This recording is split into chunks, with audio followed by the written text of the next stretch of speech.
Son of God and living Word, Jesus, Jesus, you're all I want.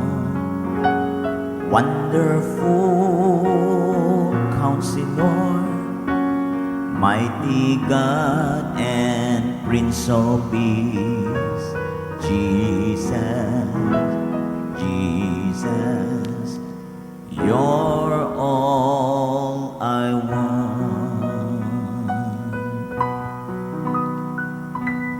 Worthy, you're worthy, you are so worthy, worthy, worthy, worthy of all glory. Faithful, you're faithful, you are so faithful, faithful, faithful to me.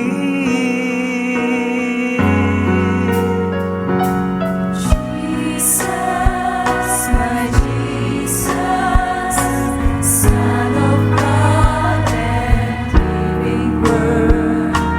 Jesus, Jesus, you're all I want. Wonderful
holy. You are so holy, holy, holy. You are so holy, faithful. You're faithful. You are so faithful, faithful, faithful to me.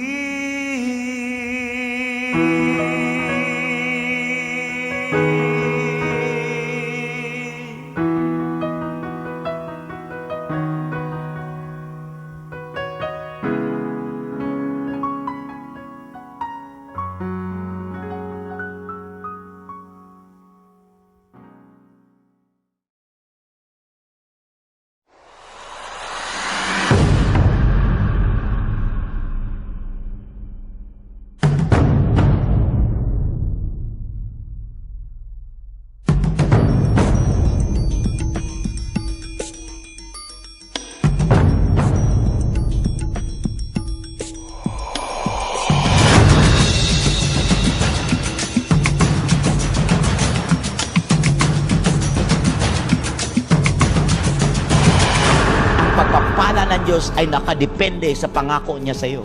Gusto niyo magtagumpay ang inyong mga anak? Simple lang. Maglingkod kayo sa Panginoon na hindi yan trabaho. Maglingkod kayo sa Panginoon, hindi yan duty. Maglingkod kayo sa Panginoon dahil buhay nyo, hininga nyo. Pagkakataon nyo yan, ng reward na yan ay inyong ma-enjoy. People need the Lord. Amen. Praise the Lord. Salamat po, Sister Babes. Salamat po doon sa batang si Kyra. Talaga naman na wala pong makagagawa niyan kundi ang Panginoon. Kami po ay pawang lamang mga instrumento na gamitin ng Panginoon para sa inyo. Alam mo, talagang tama kung bakit ipinanganak ang DLS, Daily Life Sharing. Kasi marami po na natenga sa church. Marami pong may alam sa Bible pero hindi po nalakaran. Kaya po itong Daily Life Sharing, ito yung pang-araw-araw kung paano natin na masagap kung ano ang talagang pagkakaiba ng letra at boses ng Spirit. Kasi ang letra may boses.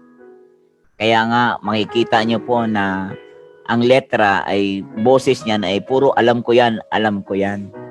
Ulo, ang tinatawag na letra ay wisdom of men. Pero ang Spirit is the demonstration of the Holy Spirit na sinasabi ng 1 Corinthians chapter 2, verse 4 to 5. Kaya dito maunawaan natin na lalapit talaga tayo sa Panginoon, maniniklod talaga tayo sa Panginoon. Kaya lagi kong panalangin na ang tao'y mapagod na sa sarili niyang agenda. Mapagod ang tao sa sarili niyang mga gawa. Kasi I believe na kapag tao napagod sa sarili niyang gawa, papasok talaga siya sa mga gawa ng Panginoon. Papasok talaga siya, kaya nga sabi niya, give me the heart. No, the heart for me to discern what is good and what is evil. Kaya kung wala tayong puso, di tayo bigyan ng puso ng Panginoon, di mo talaga mabasa ang totoo mong kalagayan.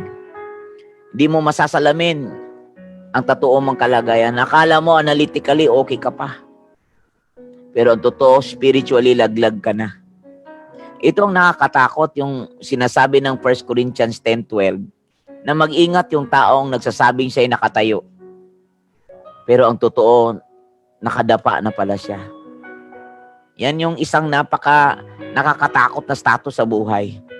Yung sinasabi ng Proverbs 14:14 na backslider in heart. Yung pusong nakatalikod na pala sa Diyos, nandoon ang katawan sa gawain ng Diyos. Nasa gawain ng Panginoon, parang si King Saul, king pa rin siya, anointed pa rin siya. Pero di niya alam ang puso niya nakatalikod na sa Diyos. Di niya alam na siya po ay wala na. Siya po ay pinalitan ng king. Alam niyo po, kayong mga nakikinig sa oras na ito, alam kong maraming nagsasabing, nasa Diyos naman ako Sa Diyos ko naman ginagawa to Pero anong sinasabi ni Samuel sa kanya, King Saul? Di mo alam na ang ginagawa mo, hindi nagugustuhan ni Lord. Pero alam na alam ni Saul, sa Diyos to. No, tingnan niyo po mga kapatid, gaano katindi ang religious spirit na nagsasalita sa maraming buhay ngayon. Kaya nga ito pong series na ito, the process of pursuing perfection, the process of allowing the maturity to speak directly to us. Kasi ang maturity, kapatid, hindi po yung taon, kung milang taon ka na sa gawain ng Diyos. Ang totoong maturity ay yung ginagawa mo araw-araw. Yung ginagawa mo araw-araw, paano mong nilakaran yan? Paano mong nilakaran ang iyong alam sa isipan mo na yan? Paano mong nasabuhay yan araw-araw? Nakakatuwa si Kyra, kabatang-bata, na nang nalaman niya na ipapasa na lang sa daddy niya ang legacy, naalala niya, nag-aalala siya na hindi pa siya karapat-dapat sa Diyos. 12 years old, may ganito ng kaunawaan. Tayong mga matatanda na, edad na matatanda, meron ba tayong ganitong pangunawa? Meron bang tayong ganitong realization? Ano sabi ng bata? Ayoko na, pag napasa na ang legacy sa daddy ko, ayokong abutan na hungkag ako. Ayokong matagpuan na hindi pala ako nakakaintindi. Wala akong alam sa ginagawa ng Diyos sa buhay ng tatay ko. Kahit sa mga anak ko, di exempted dito. Kasi mga kapatid, ito'y gawain ng Espiritu, hindi gawain ng ulo. Ito'y gawain ng puso, hindi gawain ng mautak na tao. Oh mga kapatid, I pray in the name of Jesus. I pray in the name of Jesus, sa ganito pa lamang pananaw ay mabuksan na tayo. Sa ganito pa lamang paraan ay maintindihan na natin ang pinagagawa ng Panginoon. Na maging living proof tayo. Maging buhay na patotoo tayo. At talagang kitang-kita ang langit na lumalakad sa gitna ng kalupaan. Ito yung tinatawag na life of God in the midst of the living. Oh, hallelujah. Oh, pagpalain ka ng Panginoon, the life of Christ in the midst of the living. Yung buhay ni Kristo Jesus sa gitna nitong kalupaan na ito, kitang-kita ang kaharian ng Diyos. Oh, hallelujah, Lord, I pray. In the name of Jesus, bless your people, O Lord. Continue to open the eyes of our understanding, that we may know you more. We may know what is evil and what is good. We may know what is of good and what is right in your eyes, so that we may walk pleasing into your will, according to your will, pleasing to your eyes. Oh, hallelujah. Bless your people once again, Lord. Bless us with your message right now. Bless us with your word right now. Oh, God, Holy Spirit. Oh, touch your people. Touch us once again. Oh, make us worthy. Make us worthy in your eyes, Lord. Oh God, hallelujah. Oh God, hallelujah. All the glory belongs to you. In the name of Jesus. All the honor, all the praises for you alone. Hallelujah. Thank you, God, Holy Spirit. In Jesus' name. Amen. Worthy, you're worthy. You are so worthy, worthy.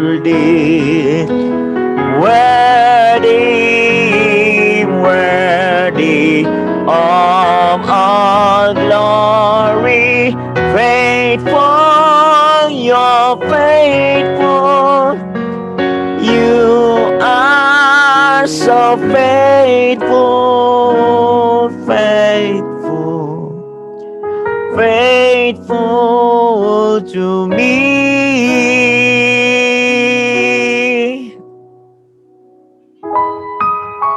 Hallelujah. Thank you, Jesus.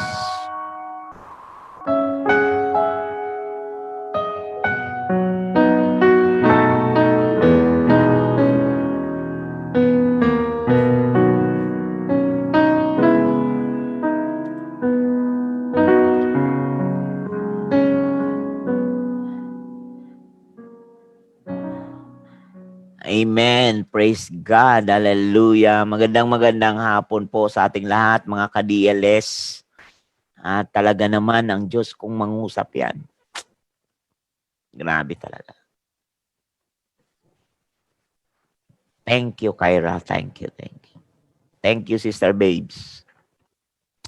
Salamat sa inyong mga patutuo. Grabe talaga yan. Hindi nagawa ng tao ito.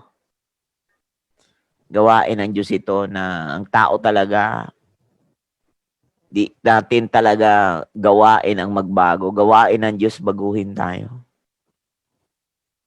Lahat tayo may mga pinagdadaanan. Lahat tayo may mga pagsubok. Lahat tayo may mga dinanas, pare-parehong may pandemic, dinanas ng mga nakakatakot ng pangyayari. Kaya mga kapatid, ang Bible, maliwanag na laging sinasabi, hinihimok tayo, pinupursigi tayo. Sa Hebrew chapter 6 na iwan nyo na ang elementary teaching. Iwan nyo na at saka yung repentance from dead works. Kumbaga, magsisi na tayo from dead works. Tumalikod na tayo from dead works. Pag sinabing dead works, ito yung mga gawaing tao na hindi naman nakakapagbigay kaluguran sa Diyos. Ito yung pamamaraan ng tao na gawa ng matalino lang na tao, walang masama naman sana. Wala namang sanang mabuti. Ay wala naman sanang mali. Pero ang totoo lang, maganda naman sana, pero sa harapan ng Panginoon, tama ba kaya?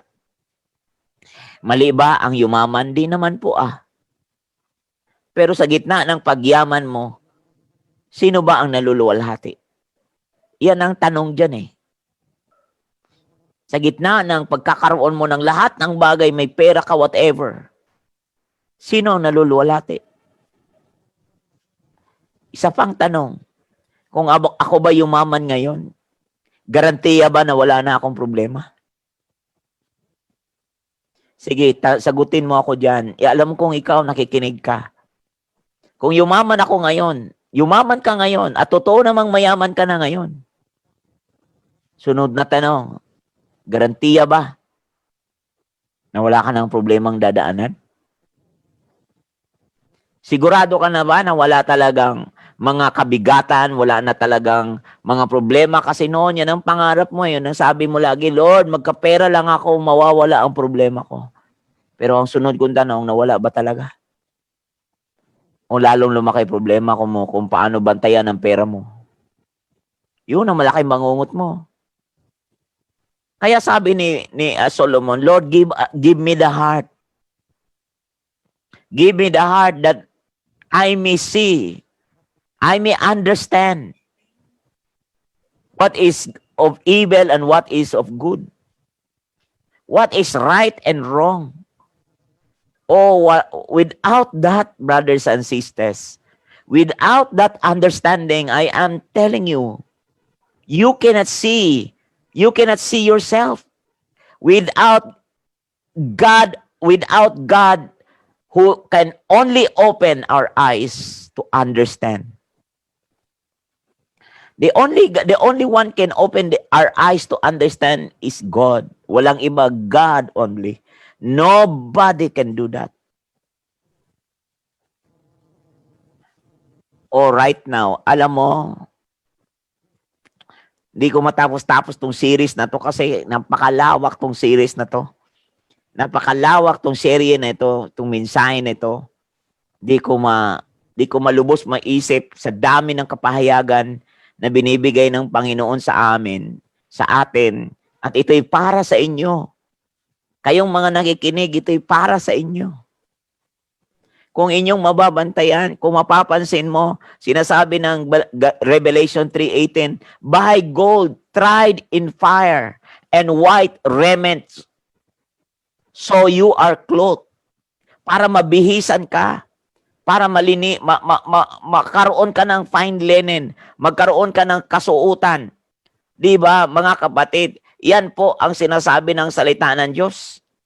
Yan po ang binabanggit ng salita ng Panginoon, na kung saan yung fine linen na to, na kung saan ito yung pinababantayan sa atin ng Panginoon sa Revelation 16 verse 15. Kasi mga kapatid, itong baptism na ito, kaya tinawag yan na baptisms na tayo po ay maibabad sa Diyos.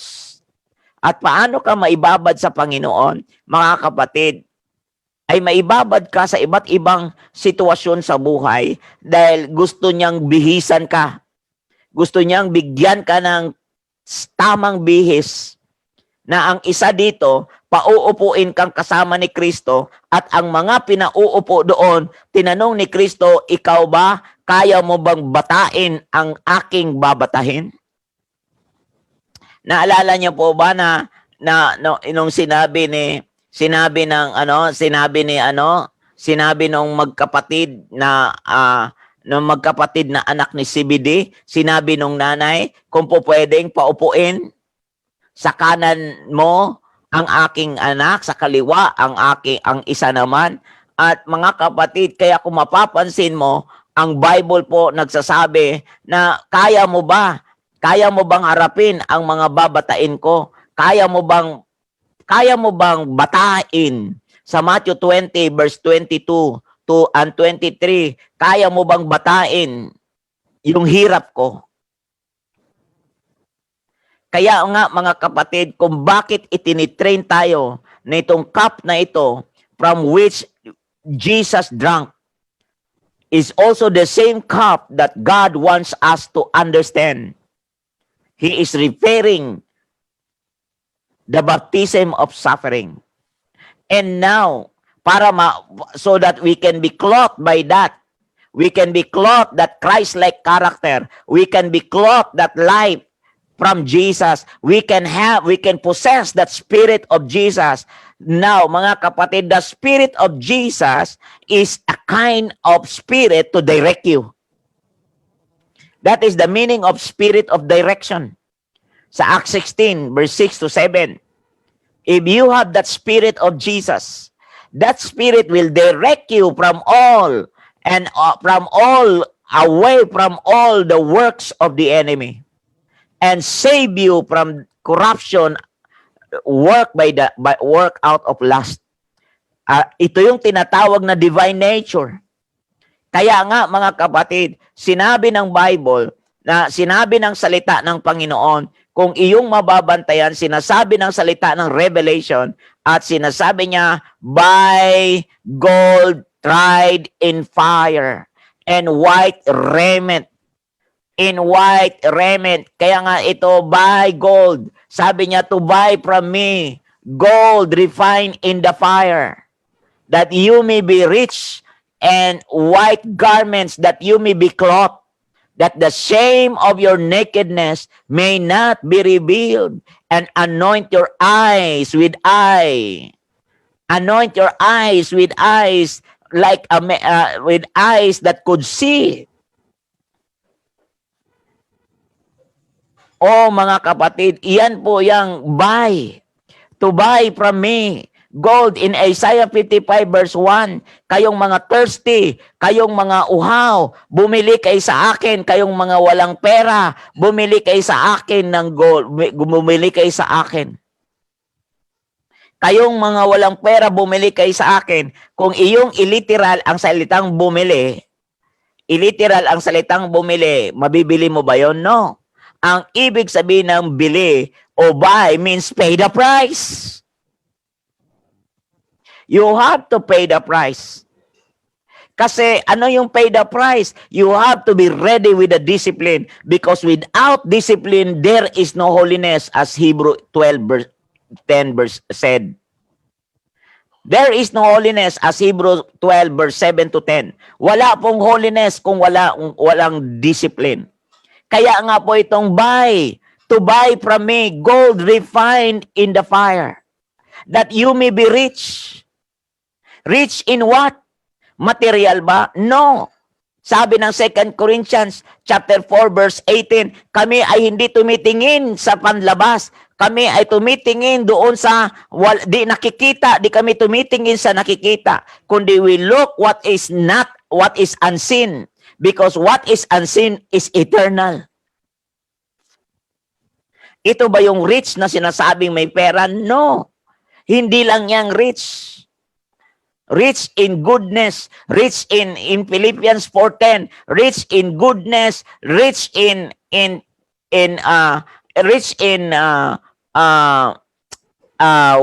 tawag niya na good works to please God, rich in Christ-like character. Kaya nga dito makakita niyo po buy.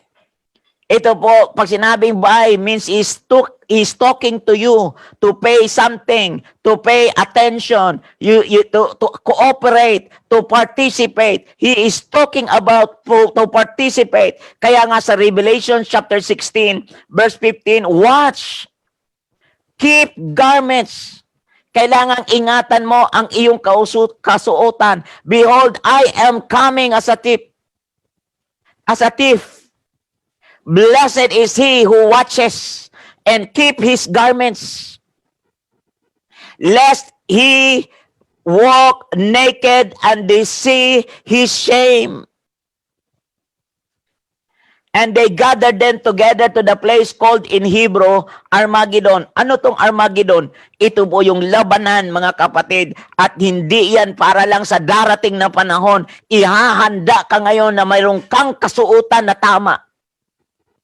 Kaya ang end time, hindi yan lagi lang end doon sa unahan. Mga kapatid, bagko sinabi niya, He already declared the end from the beginning.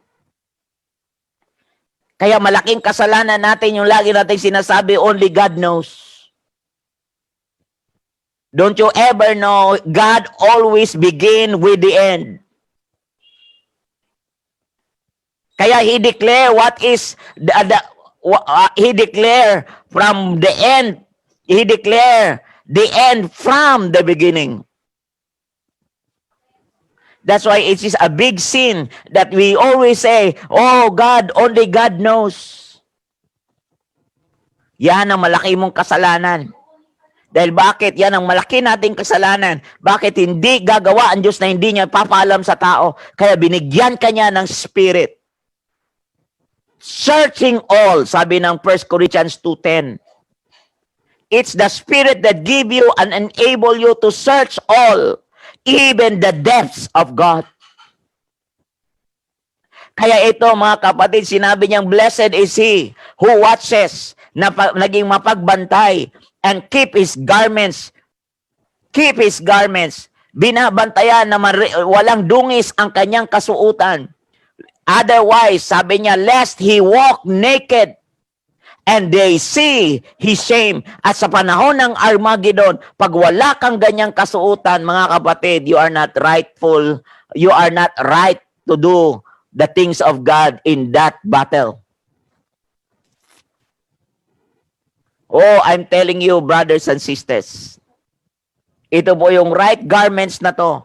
Ito po yung tinutukoy niya na binabanggit niya sa Revelation chapter 9, verse 7 to 8. Tingnan po natin to. Let us be glad and rejoice and give him glory, for the marriage of the Lamb has come. Ito po yung aking binabanggit, na kapag ikaw ay dumanas ng mga pagsubok, kasi sabi ng Hebrew chapter 12, verse 28, there is a shaking. That there is a shaking. But don't worry, because there is a kingdom that would remain.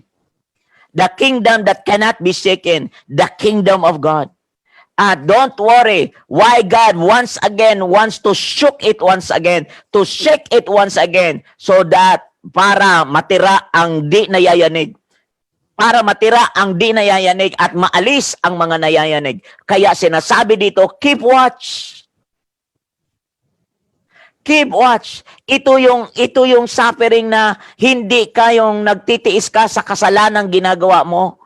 Hindi ito yung suffering na resulta ng kasalanan, consequence ng kasalanan ginagawa mo. Ito yung klase ng suffering, the baptism of suffering, ay yung ating pagtitiis na atin pong huwag mai-compromise, maisantabi ang katotohanan ng Panginoon. Kaya sinabi niya, and his wife has made herself ready. Sino tong wife dito? Ikaw at ako. Sino ang groom? Si Jesus. Sino ang wife dito na tinatawag? And his wife has made herself ready. Kumbaga, ihahanda. Ipinaghahanda ka. Ihahanda ka. At ano po yung paghahanda? Ito po yung nakapaloob ang buhay mo sa katauhan na meron si Kristo Jesus. Ito yung lagi kong sinasabing ugaling langit na kaakit-akit. At ang sabi dito, to her, it was granted to be arrayed in fine linen, clean and bright. Ito, matindi to. For the fine linen is the righteous acts of the saints. Ano tong fine linen nito? Itong kasuotan na ito. Ito yung righteous acts of the saints. O di ba yan yung ugaling langit? O, pinaraphrase ko lang yan. Di ba yan yung ugaling langit? Di ba plural yan? Righteous acts of the saints. Di ba plural yan? Sino tong righteous acts na to? Ikaw yan at ako na nakipag-isa kay Kristo Jesus.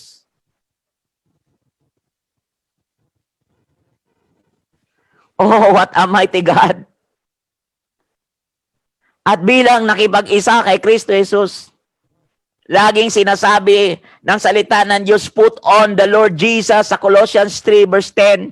Put on the Lord Jesus Christ, clothe yourselves. Ito yung fine linen na binabanggit ng Revelation 19 verse 7 to 8, mga kapatid. Ito yung tinatawag na righteous acts of saints. Ito yung fine linen na ito na sinasabi natin, mga kapatid, ang akala mo hindi yan yung ugali. Ang akala mo hindi yan yung Spirit of Christ. Ang akala mo hindi yan yung nature ni Christ.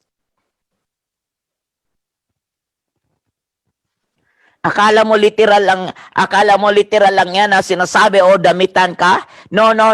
Put on the Lord Jesus. Sabi ng Colossians 3:10, put on the Lord Jesus, clothe yourself. Sabi ng Romans 13:14, put on the Lord Jesus, make no provision for the flesh. Huwag niyong bigyan ng puwang ang gawa ng iyong laman so that you can inherit the kingdom. Pag binigyan mo ng puwang ang gawa ng laman, you cannot inherit the kingdom. Sabi ng Galatians 4:19. Akala mo ang buhay pera-pera lang, nagkamali ka. Kasi sinasabi ng Luke chapter 12, mag-ingat ang lahat ng tao sa lahat ng uri ng kasakiman, sapagkat ang buhay ng tao wala sa laki ng yaman.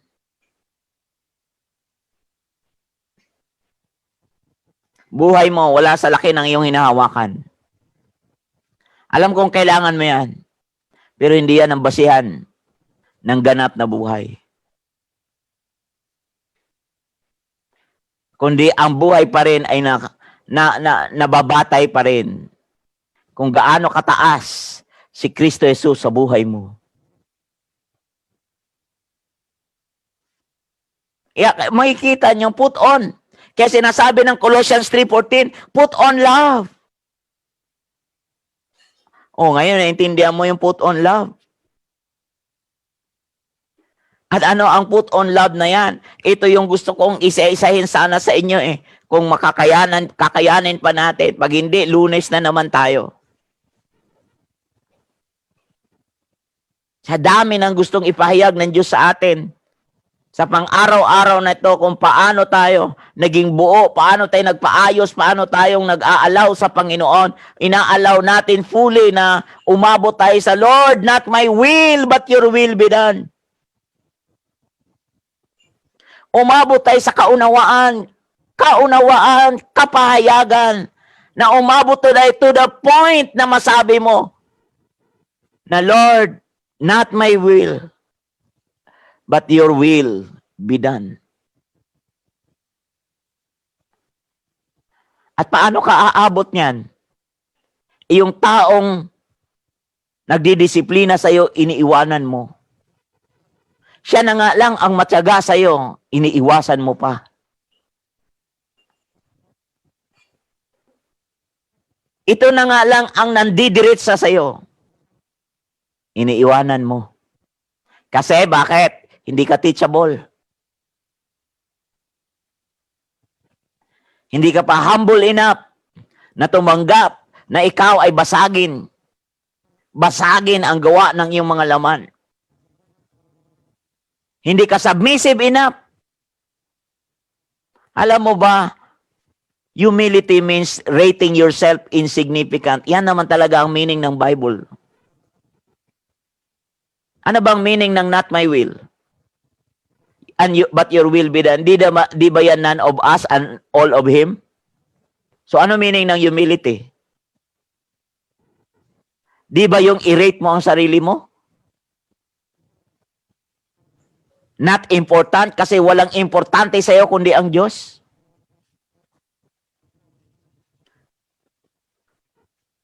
Killjoy ba ang Diyos? No. Siya pa nga ang joy giver.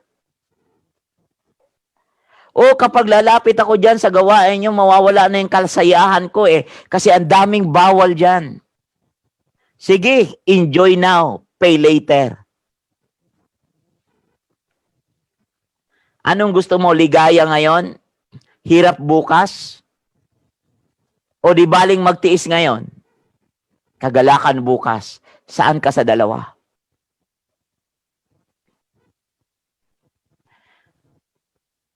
Kapag ikaw sanay umani, ang buhay kasi parang bukirin. Kasi sabi ng Bible, we are God's field. Kinig ka. We are God's field. Sabi ng 1 Corinthians 3:9. We are God's field. Kung tayo ang bukirin, pag ikaw sanay umani at di ka nagtanim, isang araw sa panahon ng Armageddon, isang araw sa panahon ng gitgitan, pagbalik mo sa bukid mong wala kang tinanim at gusto mong umani, pagbalik mo doon sa bukid mo tiwangwang, doon ka bangungutin. Kasi bakit? Sanay kang nag-ani, sanay kang mag-enjoy, nakalimutan mong magtanim. Kasi yung ugali mo nga, laging instant. Yan ang fine linen. Yan ang put on. Yan ang ugali. Put on talaga yan. Yan ang meaning ng put on.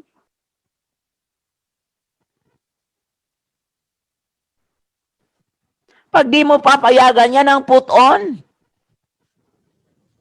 Pag di mo papayagan yan, hands off ang Diyos. Pero pag pinayagan mo yan, ang Diyos, license ng Diyos yan na makialam sa buhay mo. God would intervene.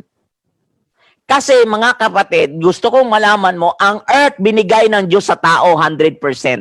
Ang mamahala. Let them have dominion. At ang hindi given, yung karakter, kasi you need to pursue it. You need to do something for it. You need to participate. Yan yung kailangan. It's a day-to-day. It's a lifestyle. It's a walk of life. You need to do your part and God will do His part.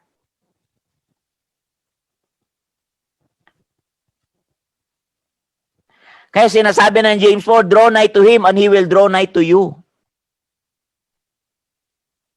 O, di ba? Ha? Kala mo, Lord, bahala ka na. Hindi po. Certain area, pwede yung Lord, bahala ka na. Pero certain area sa buhay mo, kaya ang Diyos hands off kasi hinihintay ng Diyos yung participation mong mataas.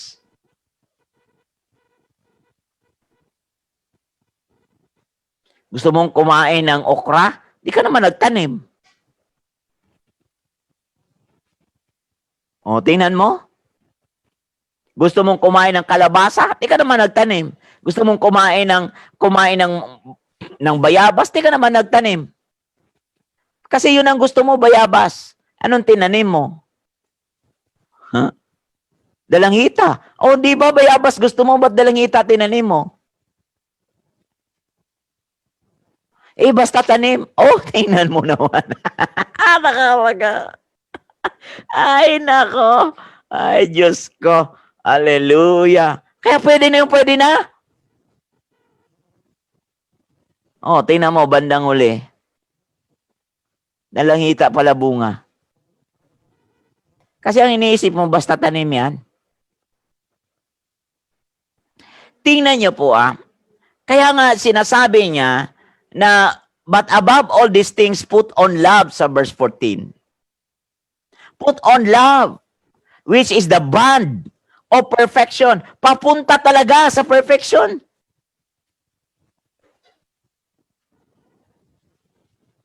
Grabe, no? Tindi nito. Ina-announce ko sa inyo, sumama kayo doon sa PLF na yan.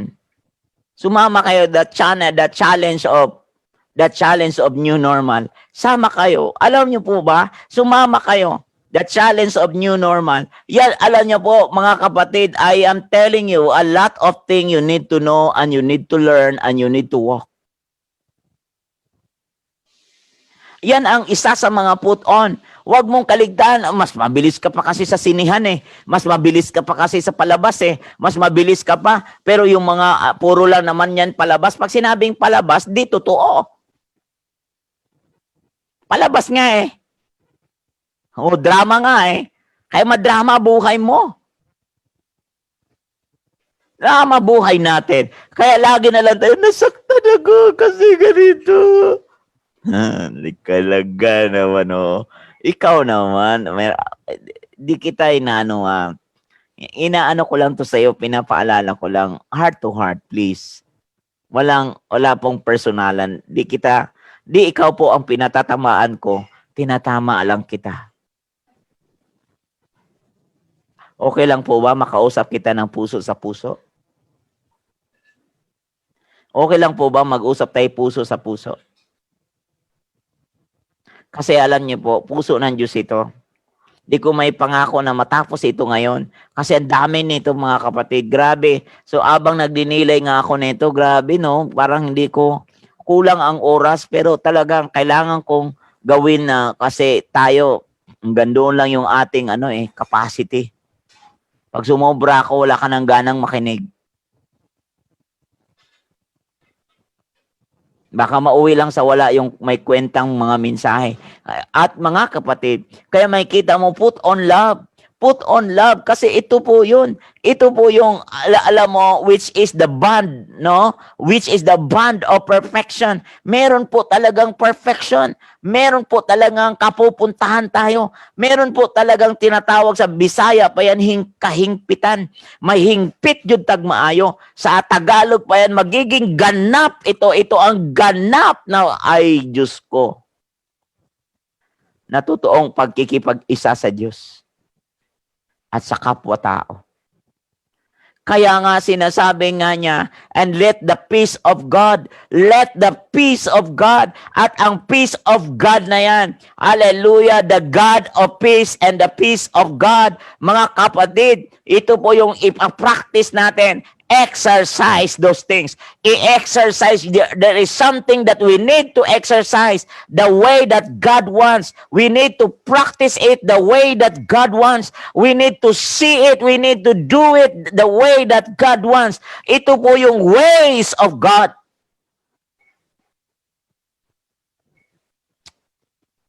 Hallelujah. Kaya makikita nyo po yung sinasabing put on love. Kita nyo po ano ba ang pag-ibig. Kung makikita nyo po, put on love. Put on love. Alam natin yan sa 1 Corinthians 13 No? Ang pag-ibig, di ba? Na sabi doon ni Pablo na ang pag-ibig, kung wala ka, kahit ang dami kang ginagawang magaganda, kung wala kang pag-ibig, baliwala ang lahat. Put on love. Para lang tayong mga batingaw na umaalingaw-ngaw. Annoying, maingay. No, kaya nga makapagpahayag ka man kung wala ka man sa pag-ibig, makaintindi ka man kung paanong basahin kung kailan uulan, makaintindi ka man kung kailan basahin ang panahon, kung hindi mo nababasa kung anong pag-ibig meron ka at walang pag-ibig ni Kristo diyan, walang kwenta ang lahat. Kaya sinasabi niyang put on love. Ha? Hallelujah. Bond of perfection. Let the peace of God. There must be, no, mayroon tayong dapat wala pong palusot. Kaya sabi niya rito, mga kapatid, ang sabi niya nito, love suffers long. Ang pag-ibig matiisin, saan ka makakita niyan? Mapagtiis. Alam na natin ang pag-ibig, puro sarap eh. Sasabihin natin, wow, I love you todo, walang break, walang cambio. Minsan sasabihin natin, oh, okay, sabi niya, kahit saging. Sabi ng mga Bisaya, kahit saging basta labing. Kaya nga kung wala ng saging, magbuksing. Kasi bakit? Wala yung pagtitiis. Love is kind.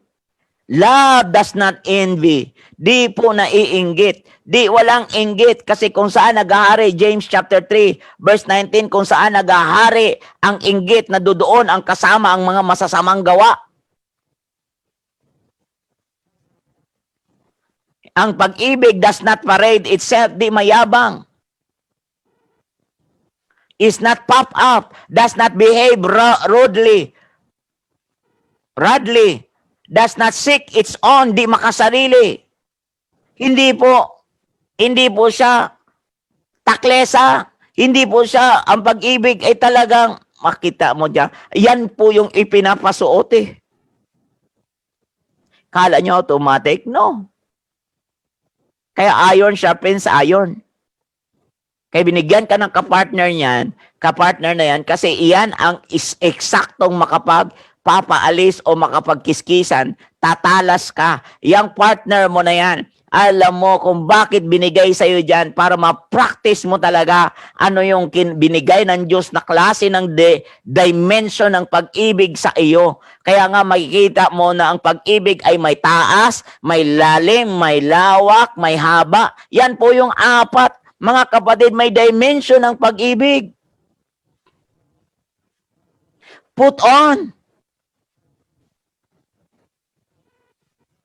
Put it on. Isuot mo talaga.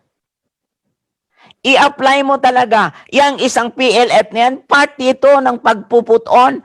Part ito, yung taong pinapayagan mong magsalita sa buhay mo, part yan ng pagput on.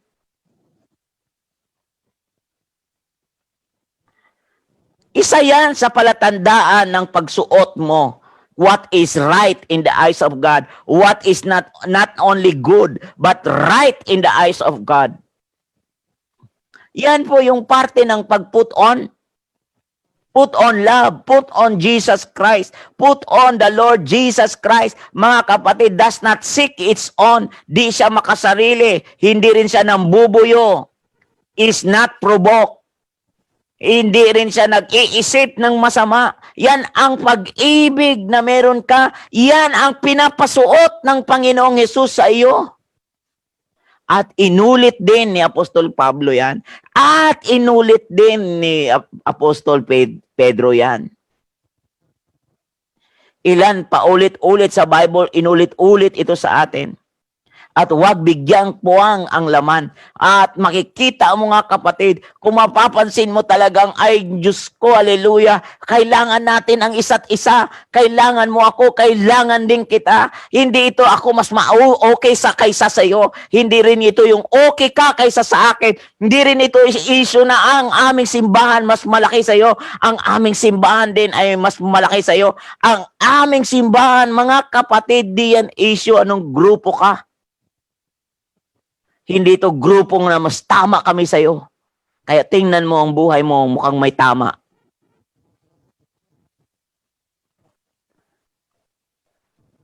Alam mo, kaya makikita mo, all in all nga eh. Yan ang sinasabi ng Colossians, di ba? Chapter 3, verse 15. Wala nang pagkakaiba. Kung ano man, audio man. Tingnan mo, walang self-righteous doon. Walang self-righteous.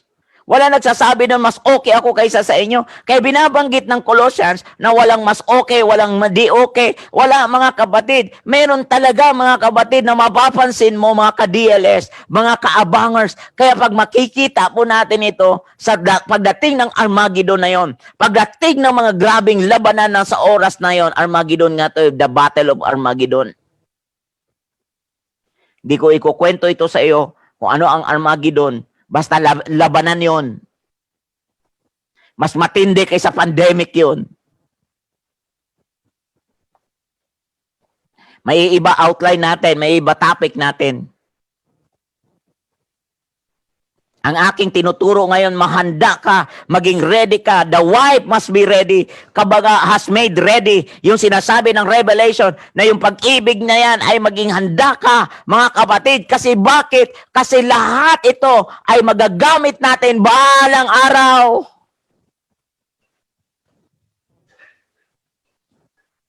Sa panahon ng gitgitan, magagamit at talagang lalabas, lulutang ang totoong pagkakapatiran. Kaya doon mo malalaman ang totoo mong kapatiran sa panahon ng gitgitan. Gusto mo malaman ang totoong pag-ibig? Maganda ka sa pressure. Kasi ang pag-ibig ay hindi totoo kung walang pressure, walang testing.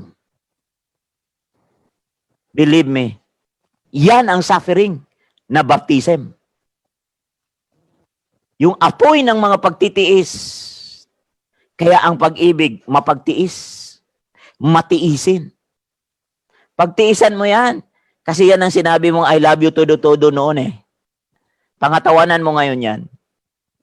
Tapos sasabihin mo, kung mo mayroong batas na ngayon na pwede kayong mag-divorce, may batas na kasi ngayon, pwede kayong mag-divorce, gagamitin mo na namang lisensya yan? Konsensyahan lang yan. Konsensyahan lang yan.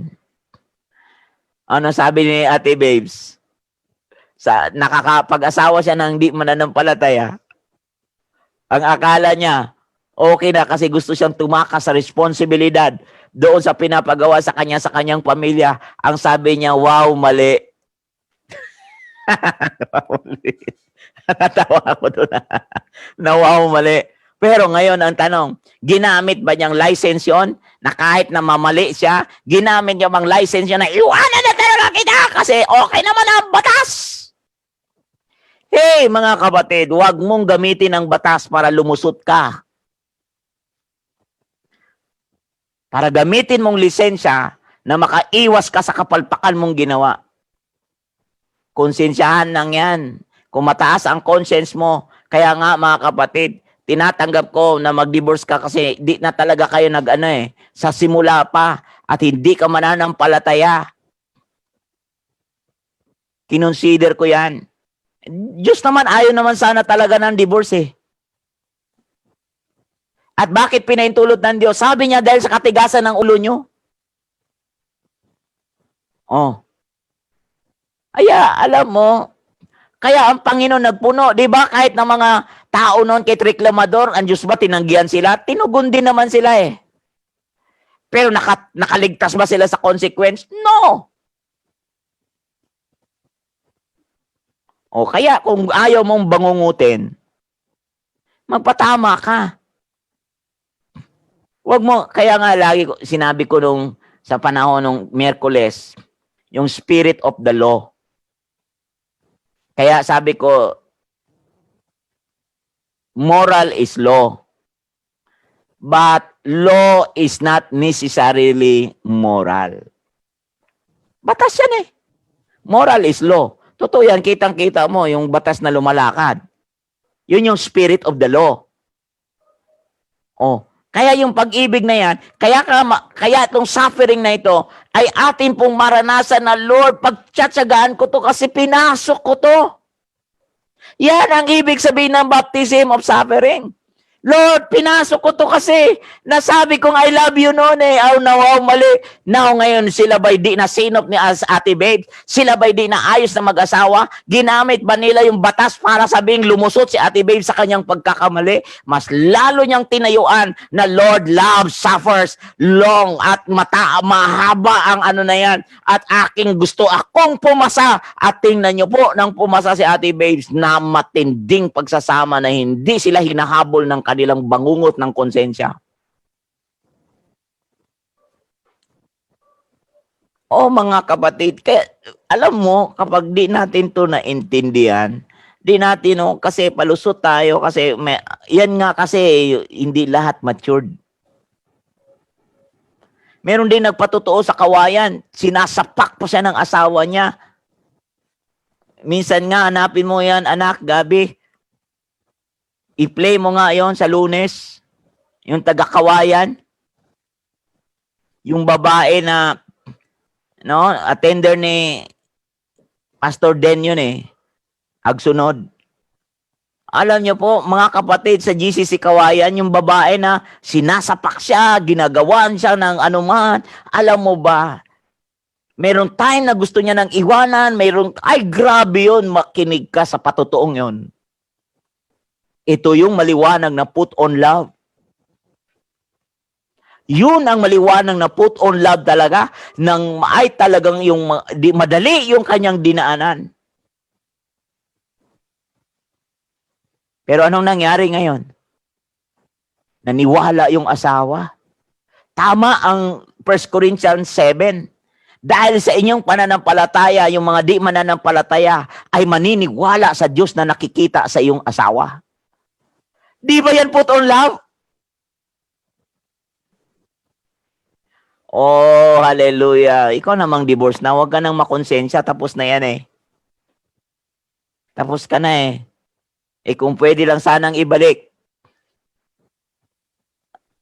Kung kaya kong iwanan ka, di na sana.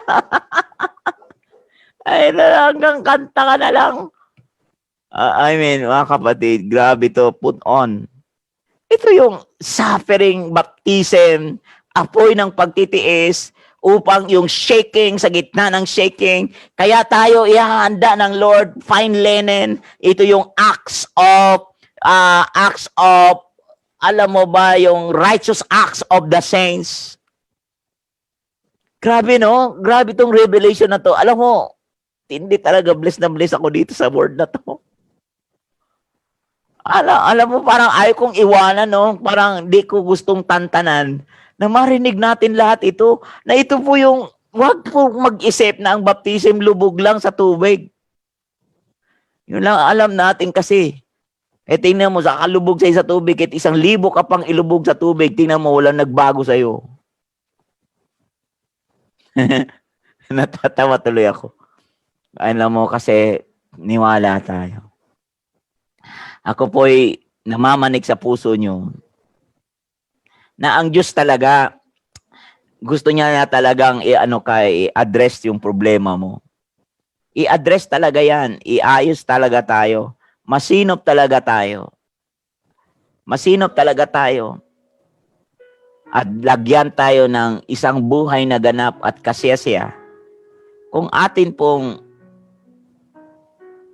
isuot ito. Sinong isusuot natin? Walang iba kundi ang Panginoong Hesus. Sa Lunes, itutuloy ko pa ito. Pero bukas namamanig ako sa inyo. Mag-registered kayo. Mag-chat kayo. Sabihin nyo na gusto kong sumama sa PLF, sa pastors and leaders.